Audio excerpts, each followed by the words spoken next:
Haleluya. Selamat pagi Bapak Ibu Saudara yang dikasihi oleh Tuhan.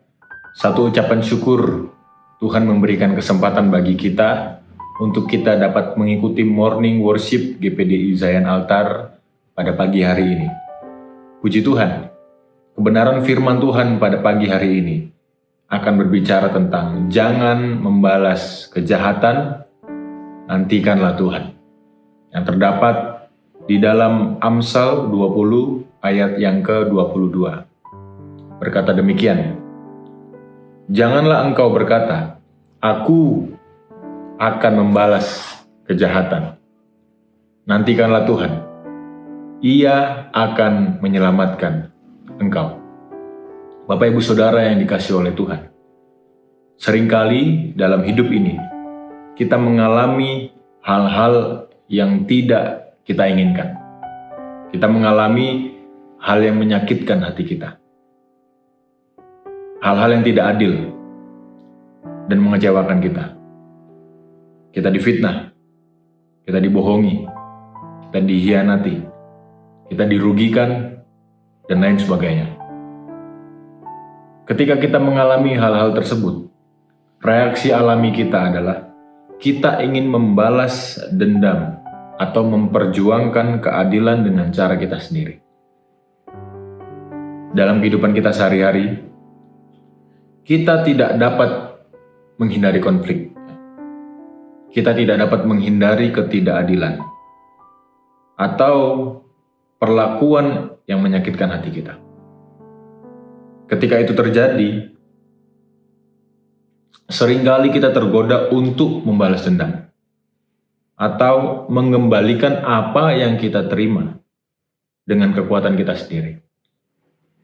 Tetapi Amsal 20 ayat 22 ini mengatakan, janganlah engkau berkata, aku akan membalas kejahatan. Nantikanlah Tuhan, maka Ia akan menyelamatkan engkau. Ayat ini memberikan 3 pelajaran penting bagi kita. Yang pertama adalah jangan membalas kejahatan dengan kejahatan. Reaksi spontan kita sebagai manusia seringkali adalah membahas perbuatan yang jahat dengan cara yang sama. Tetapi Alkitab mengingatkan kita bahwa pembalasan bukanlah tugas kita. Roma pasal yang ke-12 ayat yang ke-19 menegaskan, pembalasan itu adalah hak Tuhan.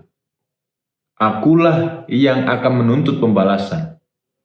Demikian kata firman Tuhan. Tuhan tidak ingin kita membalas kejahatan dengan kejahatan. Poin yang kedua yang dapat kita terima dari pelajaran ini adalah nantikanlah Tuhan dengan kesabaran. Menantikan Tuhan di sini berarti mempercayai bahwa Dia memiliki rencana dan waktu yang sempurna. Kita harus ingat bahwa Tuhan bekerja dengan cara yang jauh melampaui dari pengertian dan pikiran kita. Seperti yang tertulis di dalam Yesaya pasal 40 ayat 31. Tetapi orang-orang yang menanti-nantikan Tuhan, dia mendapatkan kekuatan baru. Mereka seumpama Raja Wali yang naik terbang dengan kekuatan sayapnya. Kita harus tahu bahwa menantikan Tuhan harus perlu dengan kesabaran kita. Dia memiliki rencana dan waktu yang sempurna bagi kita.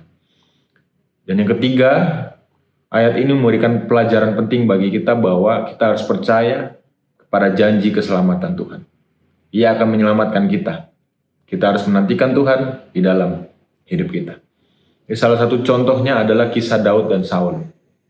Meskipun Saul berusaha untuk membunuhnya, Daud memiliki kesempatan untuk membunuh Saul.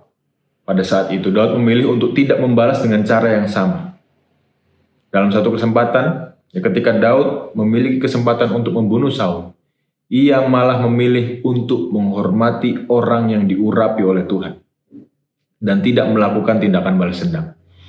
Ini menunjukkan bahwa kasih dan pengampunan adalah nilai-nilai yang lebih tinggi daripada membalas kejahatan.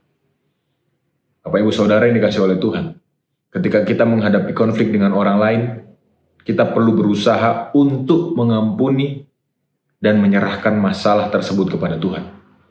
Kita perlu percaya bahwa Tuhan sedang bekerja di dalam hidup kita, bahkan dalam situasi yang paling sulit sekalipun. Demikianlah firman Tuhan pada pagi hari ini. Tuhan Yesus memberkati. Mari kita berdoa. Bapa kami dalam kerajaan surga, sungguh kami mengucap syukur atas kasih dan kebaikan-Mu Tuhan. Kebenaran firman-Mu yang Kau nyatakan dalam hidup kami. Percaya Kau Allah yang menolong kami Tuhan Yesus. Firman-Mu meneguhkan kami bahwa kami tidak membalas kejahatan dengan kejahatan. Tapi kami ingin membalas kejahatan dengan kebaikan Tuhan. Kami ingin menantikan Engkau, sebab Engkaulah sumber kekuatan kami, Engkaulah sumber sukacita kami, damai sejahtera kami. Ampuni kami Tuhan ketika kami telah membalas kejahatan dengan kejahatan. Dipercaya Roh Kudus memampukan kami untuk kami dapat melakukan firman-Mu ini. Di dalam nama Tuhan Yesus Kristus, bisa berdoa dan mengucap syukur. Haleluya. Amin. Selamat pagi Bapak Ibu Saudara yang dikasihi oleh Tuhan. Tuhan Yesus memberkati.